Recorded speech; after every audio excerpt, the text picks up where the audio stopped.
गण गण गणात बोते.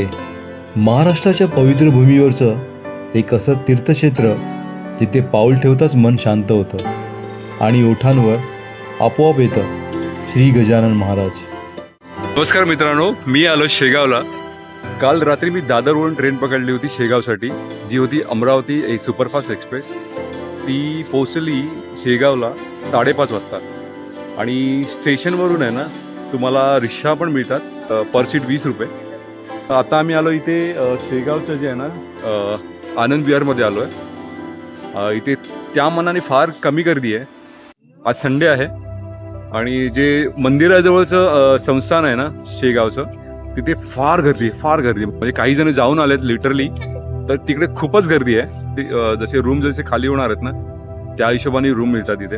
त्यांनी सांगितलं 2-3 तास लागतील नंबर येईपर्यंत, पण वर्थ आहे. म्हणजे इकडे ज्या मनाने स्वच्छता वगैरे असते ना ते वर्थ आहे. म्हणजे 3-4 तास वेट करणं वर्थ आहे, कारण रूम स्वच्छता टापटीपणा एकदम मस्त आहे, क्लीननेसपणा. मला वाटतं अशी जी संस्थान आहेत ना, अशी संस्थानं सगळ्या ठिकाणी का असू नयेत असा मला कधी कधी प्रश्न पडतो. तर मी तुम्हाला दाखवतो. तुम्हाला रूम 2-3 खाली झालेत, तर आपण बघूया तिकडे. इथे सगळेजण वेटिंगमध्ये आहेत आणि जसजसे रूम खाली होत आहेत ना तसे तुम्हाला फॉर्म इथे वाटले जातात आणि बहुतेक इथे फॅमिलीसाठी रूम येतात. श्री गजानन महाराज 1878 मध्ये शेगाव येथे प्रकट झाले. महाराजांनी शेगावमध्ये अनेक वर्ष भक्तांना मार्गदर्शन केले. 1910 मध्ये महाराजांनी समाधी घेतली. आज दिसणारे शेगावचे प्रसिद्ध मंदिर एका दिवसात उभे राहिलेले नाहीये. अनेक वर्षाची भक्ती, सेवा आणि संस्थानाच्या कार्यातून या तीर्थक्षेत्राचा विस्तार झाला आहे. मित्रांनो, मी आता संस्थानामध्ये इथे आलो होतो, तर माझ्यासोबत आता मला हे भाऊ भेटलेत, जगन्नाथ ठाकूर भेटलेत. तर आपल्याला हे बाकीची माहिती देतील इकडे, कारण हे दरवर्षी इकडे येत असतात. नमस्कार, माझं नाव जगन्नाथ ठाकूर आहे. मी दरवर्षी इथे येत असतो आणि इथं आल्यानंतर तुम्हाला प्रति पंढरपूर सारखं तुम्हाला इथं वाटेल. आणि इथलंच नाही, शेगावात तुम्ही प्रत्येक ठिकाणी कुठेही जावा, तुम्हाला आजूबाजूला गजानन महाराजांनी जिथे जिथे त्यांचे चमत्कार दाखवले. तुम्हाला गजानन महाराजांच्या 20 ते 25 किलोमीटरच्या आत सर्व तुम्हाला दिसतात. इथून तुम्ही रिक्षा केल्यानंतर तुम्हाला रिक्षावाले तुम्हाला चारी बाजूनी गजानन महाराज कुठल्या पिपळाच्या झाडात पकड झाले, बंकटलालांचं घर कुठे, हे तुम्हाला सर्व इथले रिक्षावाले तुम्हाला सर्व फिरवतात. आणि इथं एकही रुपया लागत नाही. तुम्ही स्टेशनहून बाहेर आल्यानंतर इथं संस्थाचीच बस तुम्हाला इथं सोडते. इथून तुम्हाला कुठेच तुम्हाला कचरा कुठे दिसणार नाही. शांतता आहे, सर्व शांत. इथून केरला, कर्नाटक वरून लोक येतात दर्शनाला आणि इथं 8-8 दिवस राहतात. इथं जर आलात तुम्ही दरवर्षी याल, ही भक्तिभावाने याल, तुम्हाला इथं गजानन महाराजचं आल्यावर तुम्हाला नक्की आवडेल. मित्रांनो, सकाळी 6 वाजता मी इथे लाईन मध्ये राहिलो होतो रूमसाठी आणि आता 10:30 झाले. जवळजवळ 4.5 तासानंतर मला रूम मिळाले.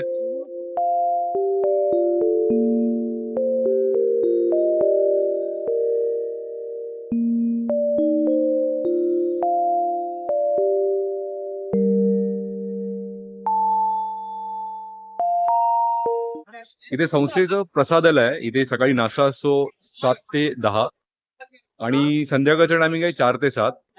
आणि तुम्हाला कुपन्स वगैरे इकडे घ्यावे लागतात. संस्थानाच्या कॅन्टीनमध्ये इथे 10 रुपयात चहा, कॉफी, दूध सगळं 10 रुपयामध्ये मिळतं.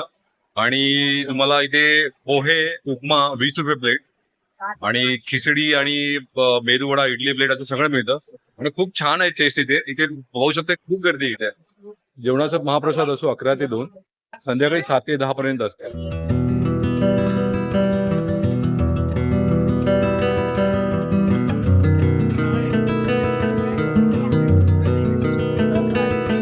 मित्रांनो, मंदिरापर्यंत जाण्यासाठी इथे प्रत्येक अर्धा 1 तासांनी बसेस आहेत आणि त्या अगदी मोफत आहेत.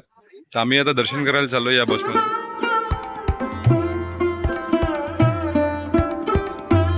मित्रांनो, आताच मी गजानन महाराजांचं दर्शन घेऊन आलोय आणि दर्शन इतक्या छान प्रकारे झालंय ना, मन एकदम प्रसन्न झालंय.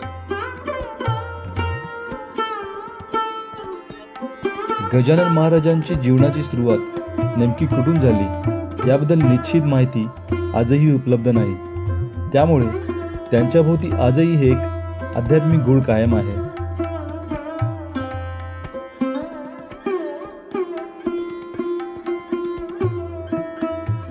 आताच मी गजानन महाराजांच्या आरतीचा लाभ घेतलाय आणि तुम्हाला खरं सांगू मित्रांनो की आरतीचा लाभ घेतल्यानंतर आहे ना मन इतकं प्रसन्न झालं ना, ते मंत्र उपचार जे आहेत ना त्याचं जे कानावरती जे पडतं ना फार बरं वाटतं. राष्ट्रपती मुर्मू जे आहेत ना येणार आहे तिथे, त्यामुळे इथे बरीचशी सिक्युरिटी आहे. पोलीस वगैरे दिसू शकतात, पोलीसच्या गाड्या वगैरे दिसू शकतात इकडे जाताना. इथे बरीचशी सिक्युरिटी वाढवलेली आहे. वाटतं ते 23 ते 26 तारखेपर्यंत इथे येणार आहेत. त्यामुळे आता सध्या सिक्युरिटी चेकिंग चालू आहे इकडे. इथे शेगावमध्ये 4 वेगवेगळ्या ठिकाणी संस्थेचे आहेत ना ही राहण्याची सोय इथे उपलब्ध आहे आणि खूप खूप म्हणजे खूप स्वच्छता इथे पाळली जाते.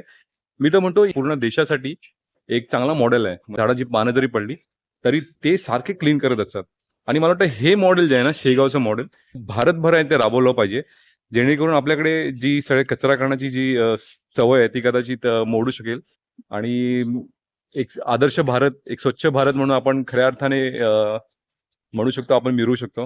देशासाठी खूप गरज आहे या मॉडेलची. इथे सारख्या प्रमाणात वेगवेगळ्या रंगरंगोटी किंवा डागडुजीचं काम चालू असतं इथे, जेणेकरून हा परिसर आहे स्वच्छ आणि नीटनेटका दिसावा, आकर्षक दिसावा. गजानन महाराजांचे जे ट्रस्टीचे जे रूम आहेत ना इथे वेगवेगळ्या प्रकारचे असतात. म्हणजे कुठे एक bed, single bed, double bed, triple bed आणि वेगवेगळ्या रूमच्या हिशोबाने इथे वेगवेगळे बिल्डिंग्स आहेत इथे ते तयार केलेले आहेत इथे आणि खूप माफक दरात तुम्हाला इथे मिळतील रूम आणि स्वच्छता तर एक नंबर स्वच्छता आहे. टाकी पण एकदम मस्त आहे. मग तुम्हाला कुठलीच कंप्लेंट नाही मिळणार इथे. म्हणजे तुम्ही जर प्रायव्हेट हॉटेलमध्ये तिकडे गेलात ना तर तुम्हाला अव्वाच्या सव्वा तुम्हाला दर द्यावे लागतील आणि स्वच्छता बाबतीत 0 मायनस म्हणेल मी तर. पण इथे बघाल ना तुम्ही, आम्ही जे रूम घेतली होती ना 3 बेडची होती आणि आम्ही इथे 850 भरले होते, पण रूम एकदम फर्स्ट क्लास होती रूम आणि स्वच्छता तुम्ही पाहू शकता इथे फार जबरदस्त स्वच्छता इथे. म्हणजे प्रत्येक पावली तुम्हाला दिसेल ना इथे. हे स्वयंसेवक जे ना तुम्हाला इथे क्लीन करताना दिसतील. तर फार उत्तम आहे. म्हणजे तुम्ही इकडे येण्याचा विचार करत असाल शेगावला तर मी तर म्हणेल तुम्ही ते गजानन महाराजांची जी बिल्डिंग्स आहेत तिथे राहण्याची सोय आहे, तुम्ही ते नक्कीच वापर करा आणि तुम्ही एक वेगळाच अनुभव घेऊन बाहेर निघाल. शेगावची ही पवित्र भूमी सोडताना मनात एकच भावना राहते, महाराज तुमच्या चरणी आलेल्या प्रत्येक भक्तांवर तुमची कृपादृष्टी सदैव राहू दे. ज्याच्या आयुष्यात दुःख आहे त्याला सुख द्या, ज्याच्या मनात चिंता आहे त्याला शांती द्या आणि प्रत्येक भक्ताच्या जीवनात तुमचा आशीर्वाद राहू दे. आजचा हा व्हिडिओ आपल्याला आवडला असेल तर कमेंटमध्ये गण गण गणात बोते लिहायला विसरू नका. श्री गजानन महाराज की जय.